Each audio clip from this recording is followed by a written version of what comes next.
50% off. www.garnuu.com. Amen. Okay, so this next one is by NPR, and really quick, how I found out about the story is because Spotify has this thing called your daily drive. If you listen on Spotify, use your daily drive.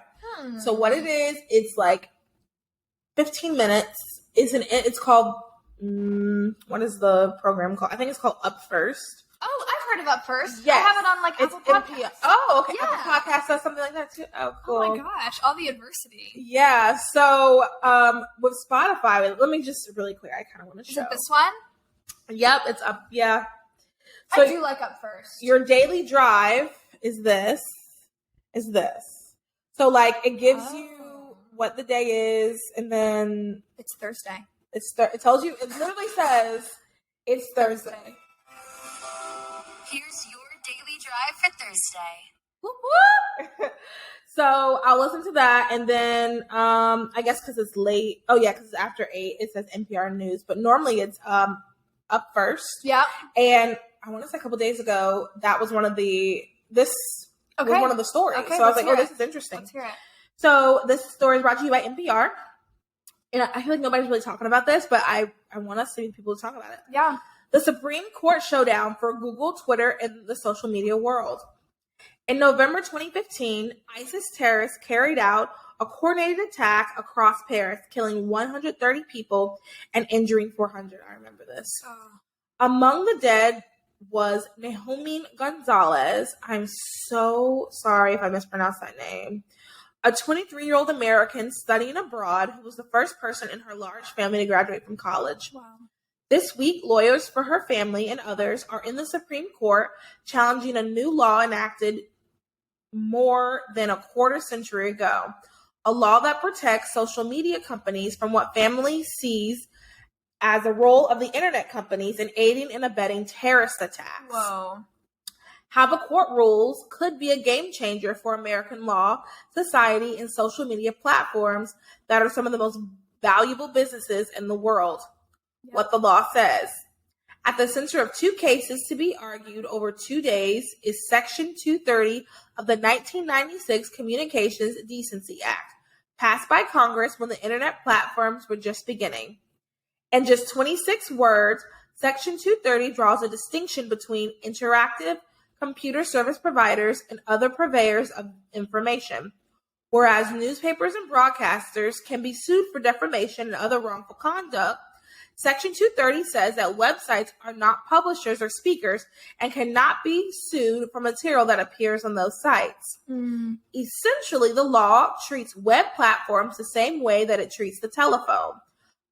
And just like telephone companies, websites that are hosts to speakers cannot be sued for what the speakers say or do. At least that is the way the lower courts have uniformly interpreted Section 230. They have said that under the law, social media companies are immune from being sued for civil damages over most material that appears on their platform. That is so, even though at the same time, the law has an apparently contrary objective. It encourages social media companies to remove material that is obscene, lewd, excessively violent, harassing, or otherwise objectionable. Okay. That's tough. Yeah. This is so tough. I feel like people are not really talking about this as much as I think they should. And this can really shape how we use the internet. Yeah. It can shape how, even Facebook groups, I feel like. But you want to go first to kind of discuss how you feel? Well, this has been a really big problem. I don't think that our society is ready for all the technology that's coming. And now we've got genetically we're not ready for all this technology. Our bodies can't handle it, our brains can't handle it. And so first of all, I just want to say I do not have I could never imagine the kind of pain that this Gonzalez family is experiencing. Yeah. And everybody else in the lawsuit too. It's so sad. Yeah, I can't even imagine, and I won't even say I understand. I won't even say that that absolutely needs to be addressed before we go into what we think about the case. Yeah. Good point. Controversial take though. As much as I deeply, deeply despise this incident, I do not think it is the social media's business to be moderating these things. Also, wait, sorry, I forgot to add this. This wasn't in the article, but in something else, I heard they were saying they're part of the reason like they were suing YouTube specifically was because, you know, when you watch different things with YouTube, the algorithm shows you more and more. So they were saying like YouTube's kind of responsible for continuing to show all these kids that are getting involved with like terrorism, keep showing them things that support their terrorism. That is crazy. I've seen something where like you can literally go from like watching cat videos to like being in a conspiracy theory and like 3 videos. Yeah. It's crazy. Yeah. So, sorry, continue what you were saying. Yeah, so you just don't think they should be held responsible? Well, I definitely like it's really tricky because there's never going to be a fair. Yeah. Because someone is going to get censored. Yeah. And you know, I've been on the receiving end of censoring on Instagram, and that really, really sucks. But businesses, independent and private businesses, can refuse service to anyone. Yeah. Just like a Christian bake shop owner can refuse service to a gay couple. Yeah, yeah. That's within their right. And not that it, you know, everyone somewhere is going to be hurt. Yeah. So we just kind of need to find what's the worst of two evils. Yeah. I don't know. What do you think, Mallory? I agree with you. I think that like the social media can't necessarily be held accountable for that, for what goes on there. I mean, this is maybe not even the same, but what I'm thinking of is, let's say, the app.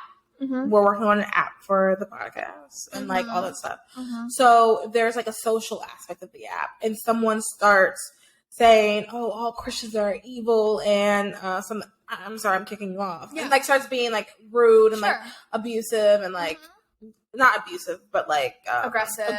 Yeah. Like, I'm kicking you off. I don't want you in our space.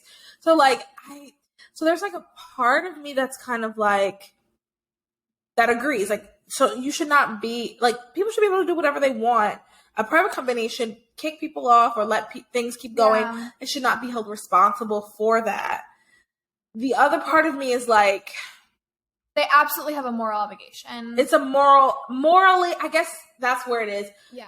Morally versus legal. Exactly. I think you nailed it on the head. I think legally, like, I don't think they should be held accountable, but morally, like, if you see that happening, you report it. I would do what you cut can. It down. Like, stop it.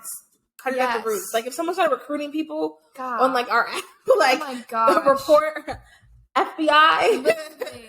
So, you know, it's just, I think it sheds light on like how influential social media is. Yes. Like, we're talking a terrorist attack because of social media. And that's so crazy to even think about. And part of, you kind of mentioned it earlier, part of the problem is we haven't caught up. If you guys are still watching Law and Order, they talk about that all the time, how like, criminals are way further down. They're creating things, and the law is like running behind them. Trying to catch up. Yeah, like they're going to do something. You know, perfect. I'm thinking, child sexual abuse. Trigger warning. Mm-hmm. So you know, before it was like in someone's house, and then you know you can get it online, and then you can do Backpage, and you know the law is like running behind, trying to figure out how to. It's not preventative. It's reactive. Yeah, and that's kind of what's going on with technology and everything going on here. Yeah. It's just a tough situation. It really is a tough situation, and I feel bad, so bad for the family. Yeah. And because I just can't imagine. It's just And I'm also thinking like I don't know which way the courts will rule. I don't know enough about this specific topic or in regards to the people, those on the bench. So I don't know how they feel about it. Yeah. But the ruling either way is going to be it's going to have some sort of impact, whether they rule that, they're not responsible. So then so many other things that happen, or if they rule that they are responsible, that's going to change so many things. Yeah. Because it also mentions how in the law, you are also encouraged to remove obscene, lewd, excessively violent, harassing, or otherwise objectable things. So, if social media companies can start being responsible for stuff like that, talk about censorship. I mean, I know. Nobody, you could just, know what? We're done. We're not going to have a podcast. I mean, low key. And not only that, though, we might, on Instagram, though, it might be okay because it might just go back to us taking pictures of our food and just random pictures at the mall because you can't say anything. Yeah. But, stuff like this, I mean, join our Patreon. If that's what it's going to end up being, a bunch of private stuff. And I mean, think about the guy in Australia who said he watched Candace Owens, Tucker Carlson, and he said that's why he went and murdered someone. Oh, so my gosh. and we don't have to get into them, but that. I mean, so many other things. He could maybe even sue YouTube for corrupting him. There's just so many things, so much censorship that could happen from this one decision. So we're going to keep an eye on this. I wonder if we can get someone on who can who knows a little bit more about this legally. If you know someone who knows a little bit more about this and can talk in more depth about that, reach out, let me know. Or if you know. Yeah. Because I want to keep an eye on this, how this is ruled. I think we won't know till July about this sort of thing that are happening. So it will be really there's a lot of interesting. technology stuff coming up. Because I mean, like we said, the law is catching up with it. Yeah. They're reactionary. Yeah. When things happen, then they have to start figuring out, how does this? Because people are smart.